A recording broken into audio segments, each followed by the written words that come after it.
Oakland is without baseball. Well, maybe not. When billionaires and elites take something away from you, sometimes the people have to go ahead and go and take it back. And that's what two friends have done.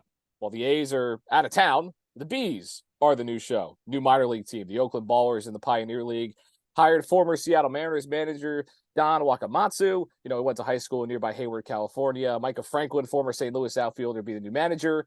And when you have a new team, you need a new broadcaster as well. That's exactly who we got on here. Also an assistant general manager, Tyler Petersen. Why not both? How about that? We are now joined by Tyler Petersen, the assistant general manager, play-by-play man for the brand new Oakland Ballers. Tyler, how are we doing? I'm doing all right, John. Thanks for having me on. Of course. So just for the people, let us know, what your role is with this team and, what you're going to be doing this upcoming season.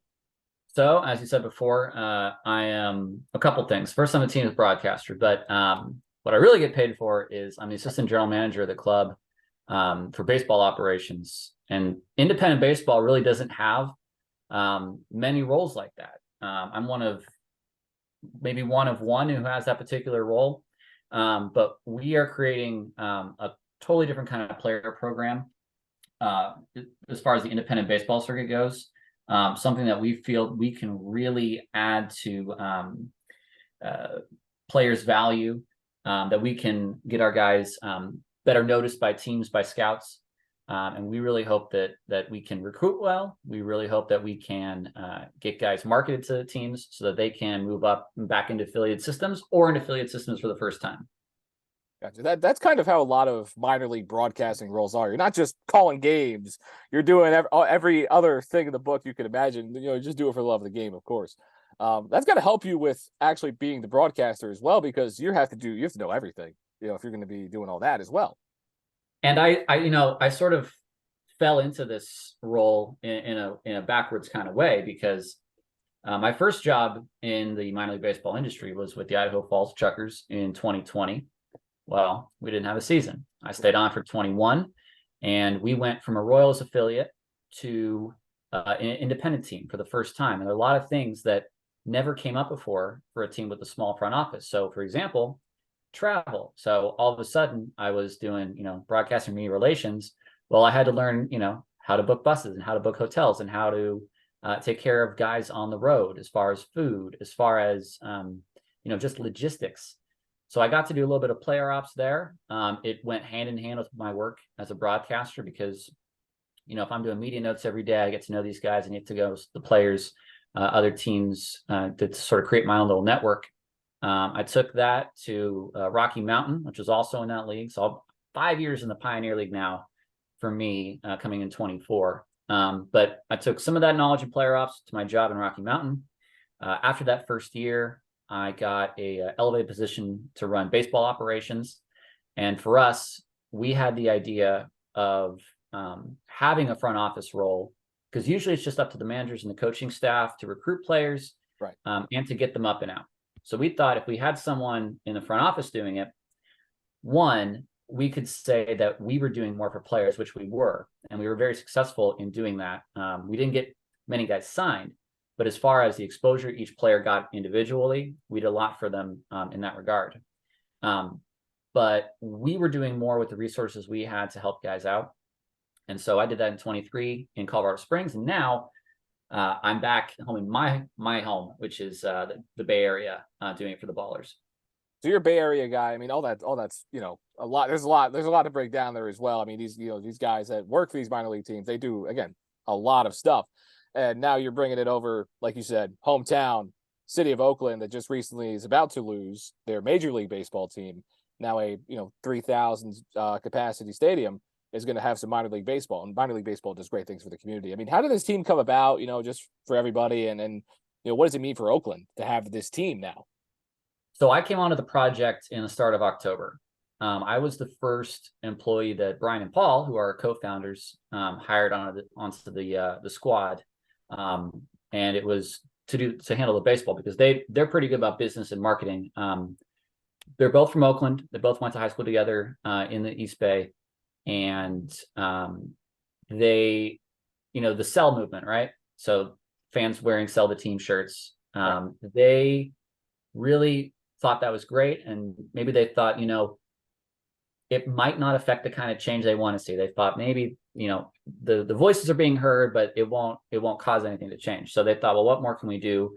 Paul, who has a pretty robust background in starting different kinds of companies, education companies, he had quite a few successful businesses through his career. And so he was in a position where he could say, maybe I could start my own team. And so he approached Brian, and Brian's got a pretty robust background in the movie industry. He's a producer with a background in storytelling. He loves storytelling. So they both loved the idea. They're both big A's fans growing up, as was I. So they thought the idea of starting the team, and it went through different kinds of rounds of talks, figuring out what kind of community investment they could get, what kind of investment they could get, what kind of league they wanted to play in. So, ever since the summer, this has sort of been in the works. And I came onto the project while it was sort of, well on in its existence conceptually. Gotcha.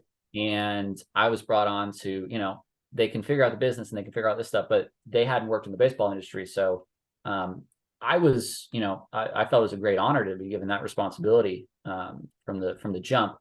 But like you were saying, with Don and Micah and other guys that we're going to be bringing on the project, it is a Bay Area kind of feel to it. It's, you're putting a fan in charge, right. in me.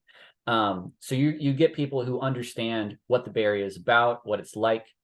Demographically, we're going to be very different from the rest of our league in the Mountain States. I mean, Oakland is a place, there's more languages spoken in Oakland than any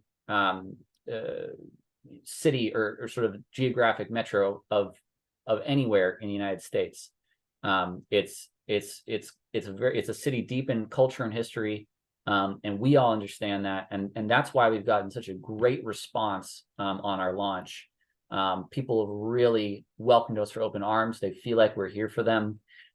For years, I, as an A's fan, I sort of felt like they didn't care. There's not been a fan fest in Oakland in years. I mean, they don't do things for the fans. And so, the Howard Terminal, it's beautiful renderings. I always sort of thought that, it was a stadium that would never be built. It looked almost too nice. But that is who we're here for, both fans who, hey, the A's turn their back on me, then I'm turning the back on the A's. I've got the Ballers now. Or there's a lot of fans who might be like me, who, that is, the A's, like the Raiders or anything else, that's, hey, I got that from my dad. I hang out with my friends and family at the Coliseum. I might be the last human or creature on earth that loves going to the Oakland Coliseum. It is so much fun. I love watching a baseball game there. But for some folks, that's like a family crest to them, and they don't want to give up on the A's, and that's totally fine. But we're also asking, make a little room in your heart for us. Because the city of Oakland, I mean, baseball, their team gave up on them, but you're asking the fans to not give up on baseball. And that's exactly what this team is kind of providing. It's providing baseball back to the city that's lost so much. So how about the reception then? Like you mentioned, the reception's been great. I mean, I saw the merch was selling out from everybody. I'm sure, people all over are thinking the B's, the A's. It's a interesting way to go about it, because you're just going down the alphabet. When are the C's coming out next? And, how has the reception been for this team as a whole? I've been really blown away. I had always thought Paul and Brian did their work as far as getting folks on board. They had to know that the fans felt that this was something that, was partially their own creation, that they were going to back it. So they did a lot of work with, the Oakland A's have fan groups the way some European soccer teams have fan groups. Like the Oakland 68 is a fan organization. I really don't know many baseball teams in this country with fan organizations that are almost like unionized. You know what I mean? Not many. Yeah. Like yeah. So it was very important that they were supporters of the project. We had to get a lot of people, community stakeholders, whoever, that would be, that sort of would have say, that they saw this as a benefit for the community. But honestly, as far as sort of the general public goes and the kind of response we got on the launch, it has absolutely blown me away. I mean, about 98.5% has been positive comments online, which, online is just the Wild West. And to see that kind of love come in, it's fantastic. We had article after article folks wanting to talk about Oakland. And I think for, a lot of writers, journalists are supposed to be, you and I might know, journalists are supposed to be neutral. I think there were a lot of folks that wanted to write a positive story about Oakland because of the sort of the narrative, or what has gone on with the Vegas and the A's. So you saw articles from ESPN, you saw articles from The Athletic, you saw articles from Front Office Sports and Yahoo and the AP, the Daily Mail in England. I mean, you talk about the reach we got off of that. It was incredible. But really, for me, it was all of the positive folks who wanted to come and say, yes, this is awesome. I want to buy your Oaklandish merch. I don't know if you know about Oaklandish, but it's a local, almost sort of, I don't want to say boutique operation, but it's right. It's really nice quality clothes, and they're not cheap either. And fans were snapping them right up from Oaklandish, who have been a fantastic partner with us. And we sold out on the first day. We sold out on the reorder, and then the pre-orders pretty much were all snapped up as well. There's an appetite for something fans can put their name to. For years, it's been hard to buy an A's jersey. I don't know if you know about the Oakland A's, but it's been hard to put a name on a jersey and purchase it. The last jersey I have with a name on it is a Josh Willingham jersey. So, I mean, we're going back to like 2011 there. Yeah, it's been difficult. It's been difficult. I mean, the A's, even just if you had players that you want to wear jerseys for, you're not really. It hasn't been much. No, Matt Chapman, Josh Donaldson, Matt Olson. I mean, we could win the World Series with players we've had any at one time, but it's not all in the same place at the same time. Same thing with the Tigers, except, their owners actually care about the team, but that's a whole different story that you kind of go about. But it seems that you guys have clearly put a lot of effort into this team and have tried to give fans an experience that they're actually going to want to go to. And again, it's what Oakland and the Bay Area, to see a city lose so many teams, not just because the city doesn't support it, it's because the teams don't support the city. And now you have a team that's actually going out, supporting the city and showing minor league baseball, because I think people forget about minor league baseball and how much community it can provide for people. Mm-hmm. Yeah. And, one thing that's very important to us is that it's, if the ownership group was saying, hey, Oakland's going to be an emerging market, but Oakland's going to be sort of like, we should put a team there because it'll do well. Like, I don't think the project would work. But because this is a project where it's folks from the East Bay, folks from Oakland, who want to do it for the community, and not necessarily. I mean, obviously, we want to be successful and be a good investment, and and make a profitable company. But I mean, the goal is to revitalize the community in the baseball sense. We want to contribute to youth baseball in the city as well. There's a lot of projects, a lot of cooperative projects that we want to do down the line as well. And this is year one, and we could. There's so many great ideas coming from the folks who work with us, and it's like, all right, it's year one. What do we have to do in year one? What are the things we really should do in year one? And what's like, okay, this is awesome, but maybe it's a year two thing. We got to figure out what those all are. But there's a huge emphasis on making it community based.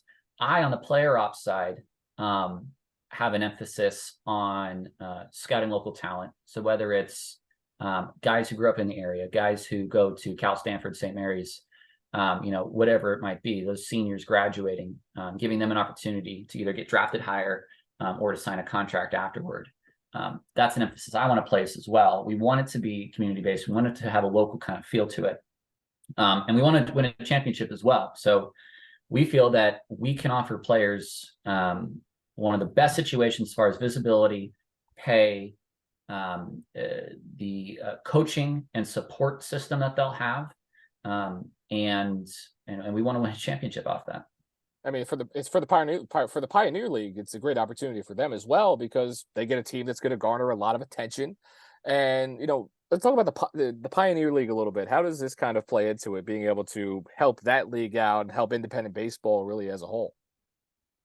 Well, I think you saw the Pioneer League put out a statement when we were announced. This is going to be one of two teams in California that will be launching this year. We're an 11th team, and I think if you're a a good reporter, you'll think, all right, well, you can't have 11 teams. There's going to be a 12. So Right. the league, teased, and they'll release it next month, I believe, where exactly that 12th team will be in California. But we're the start of 2 teams, and what they want to start is a Pacific West division. So if that is, who knows where they want to take that, but we are a new market in the league. I've been in Idaho. I've been in Colorado with teams in this league. California is different, socioeconomically. It's different climately. I mean, you're looking at ballparks that are 4,000 feet and above. Colorado Springs, I don't know if you know this, but Colorado Springs has the highest elevation ballpark in the entire U.S. Wow. 6,531. It's 700 feet higher than Coors. Oh my! So we had to have a humidifier. If you want to think about 700 feet higher than Coors. You have no choice. So we're going to be at sea level now, and this is a hitters league. This is I've seen games. I am a pitch clock convert. I love the pitch clock because I was watching 4.5-hour games in 2021. Yep. We got that down to an average about 3 for 23. So, a lot of 17, 16 games. We've shortened that down a little bit. We're going to be at sea level. We're going to focus on, pitching, defense up the middle. We want to run. The power will come. Guys will hit. It's a hitters league. But it is going to be different for the Pioneer League. I think it's going to be a good expansion for them. It's a team that wants to get into markets. You look at some of the markets that is losing baseball. And if the Pioneer League hadn't shifted to the independent status, you would have had 10 communities in a whole. I got the map behind me. You would think about, between California and Missouri, there's one baseball team. That's the Colorado Rockies. You got a huge area, unless you want to go down really south with the Diamondbacks, you have a huge area that does not cater to baseball. So you were going to wipe out the only baseball. This is what Major League Baseball is going to do. Wipe out the only baseball in all those areas with no alternative. So keeping it as an independent league, the community still supported it. The communities were, if anything, more excited because the teams were able to do more exciting promotions, different things with their players than they could before, because in the system, there's certain rules and you can't have players do this and that, and teams have to sign off on that, whatever it might be, promotional appearances, community stuff. But now they can do a lot more because it's up to them. So for the Pioneer League, it could be the start of something very interesting for them. Certainly is going to add a lot to them this year as far as visibility. They're just filling the gaps. And you mentioned the offensive league pitch clock thing. If you're calling a doubleheader pre-pitch clock, I mean, forget about it. I'm sure that's had to happen before. Yeah. No, dude. It was 96 games of 3:30 to 4:30. And then a 12-hour bus ride back home. Yep, that'll do it. I've been there. That's just the grind of minor league baseball. I mean, the grind of minor league baseball, especially for broadcasters, is something that I think a lot of people don't talk about. And for the players, obviously, yes. But obviously, we're going to talk about the broadcasters for sure. I mean, you're doing the same trips that they're doing and all of that. Obviously, you're not playing the game, but you have to entertain the masses for however long they're playing. I mean, the first game of the season is going to be in Montana against the Glacier Range Riders on May 21st. So you're going to open a lot of that on the road as well. So you're going to be on the road a lot. I mean, that grind on the road with these teams is something else. Yeah, and I think, for me, the most important aspect of that was when I was with Idaho Falls that first year, traveling every day with them. These guys, these are not your first round big money blue chip prospects. These are not guys that have been given a lot. These are guys who are fighting for really their last chance. There are about a dozen guys each year that make it out of the league during the season. There's a lot more guys make it off season, but as far as during the season, you really respect the grind when you watch these guys day in, day out, go through their routines, keep their head down, try to do it the right way. Sometimes, and it varies facility to facility, there's not always a spread. Sometimes there's not. I've been on a bus that is broken down in the middle of the highway in Utah at 3 a.m. Wow. What do? You just go sit on the road until it gets fixed. You figure it out. it's the fun of it. There's definitely like a charm to it. And it's just like, sometimes it's, dear God, what am I doing? But it is the grind, and you are part of that as a broadcaster. So you do get to live that life vicariously, or not even vicariously. You get to live that life alongside these players, because you are doing the same things with them. So when I was taking over the baseball ops role, it gave me a much better understanding of, okay, what are the kinds of things players want? Players want to know that their efforts are for something, that we can get their video out to teams. We can get their stats out to teams. We can make them visible. There's a lot I can't do. There's a lot I'd love to do. We don't have an endless supply of funds or anything like that. There's a lot of stuff you could do if you want. But there's one thing I can control is like, hey, like I learned I know I'm a video editor. So I can take video. I can take the stats from TrackMan. I can package that, and then I can email those off to front offices. Like, those are the kinds of things that I thought, okay, if I'm going to create a program for players, what can I leverage as something other teams aren't doing to, one, recruit well, because that is a recruiting tool, but to really look them in the eye and say, we are trying to help you. We want you to come here. We want you to play for us and help you succeed. But this is what we're doing for you, and we will try to help you get you there. It's an interesting role, because a lot of the time, when you're a broadcaster, you're kind of looked, I guess, more on the journalist side. You're covering the team. You're doing that. When you talk to a player, you're trying to kind of get something out of them. But you, as in the role you're doing something for them as well. As it's a much more mutual relationship. How does it affect, the way that you have access to players at this point, and also just the broadcast? Your approach to the broadcast. I would say, when I was with Idaho Falls and I was broadcaster first and like traveling secretary second, yeah, I had the trust of the players, because they knew, I'd take care of them with the food and the travel. And if something went wrong, I get blamed, Yeah, of course. But in the role I have, they know I'm working on their behalf. They're more receptive to doing interviews, to doing signings, to doing some of the media relations things that I ask of them. And it is a different dynamic than affiliated minor league baseball, where there isn't a sort of a coercion to have to do media. You have to do things. There's certain things in place to where the whoever might be the parent club can say, well, they don't have to do media. So I never try to force my players to do anything, but when I ask them, hey, there's the newspapers here, can you give them a quote? They're usually more than happy to do that, because they know I'm working on their behalf.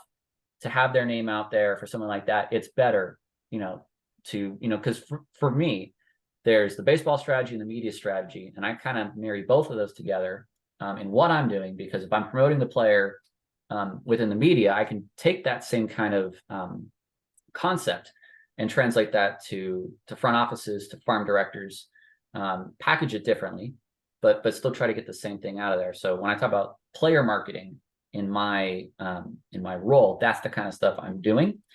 Now, as a broadcaster, it's unique. I'm probably the only person in the United States doing this, which is fun for me, because for my career, that's my career as a broadcaster. I do TV work for the Pac-12 network, RIP, and I've done TV work for Mountain West, for some colleges. That is what my career is, and for this job, that is sort of my secondary function. But I can, I do a ton of preparation on meeting notes, but I can roll out of bed easier and do the broadcasting. Whereas this portion demands more focus. It demands me being on my phone for 9 hours a day, which I'm totally cool with in the off season, because it's a ton of fun. It's not like doing fantasy baseball or doing MLB The Show and putting together a great team. It is more about the joy of it comes a little bit from that in the back of my mind, but the joy of it really is fighting for these guys day in, day out, to give them a chance to move up. And that is something I got to see early on in my career, and that's something that sort of informs my decision making now. Yeah, and so you kind of mentioned that preparation side of, because if you don't know anything about broadcasting, preparation is probably about 90% of what you do. Yes. You can call a great game, but you gotta know your stuff. So you have to balance, making sure your spotting board's correct, making sure you have all these stories and stats ready, and also making sure that these players are also, being marketed well to teams and the talent's correct and you're scouting your local talent enough. How do you, balance all of that and still prepare properly to put on a good call at the end of the day?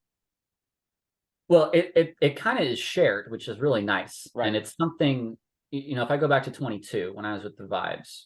So I took over as director of baseball ops in 23. In 22, that was my second full year in the league. I had seen a lot of these players before because I had done all the games.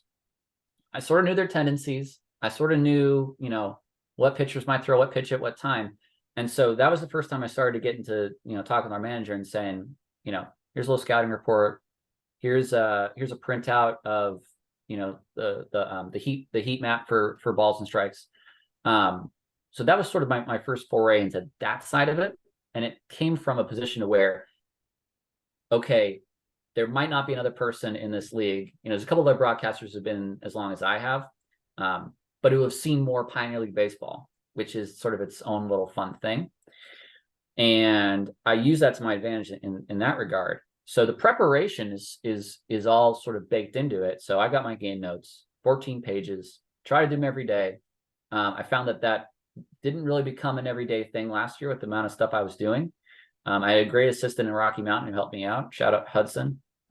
He's taking over for me there next year. But he was super helpful in helping me prepare as well. But I mean, really, if I've scouted these guys and I've talked with them, personally, baseball side, whatever it is, I almost really don't need to do any extra preparation at that point because I've got the personal relationship with each one of them, which is sort of the thing we were taught to not have when you're with a team, which is not to get too close to the players, to not try to be their friend when you're a journalist or you're a broadcaster. And so I sort of walk a fine line now is when I'm broadcasting, I think, okay, I still will be critical when I need to be critical because that is the ethical thing to do. But I have to, I try not to let that get in the way of it. I certainly don't, pump them up more than I would otherwise. So I still try to be very fair. I try to sort of compartmentalize it. I try not to be an AGM on the radio, and I try not to be a broadcaster in my recruiting process.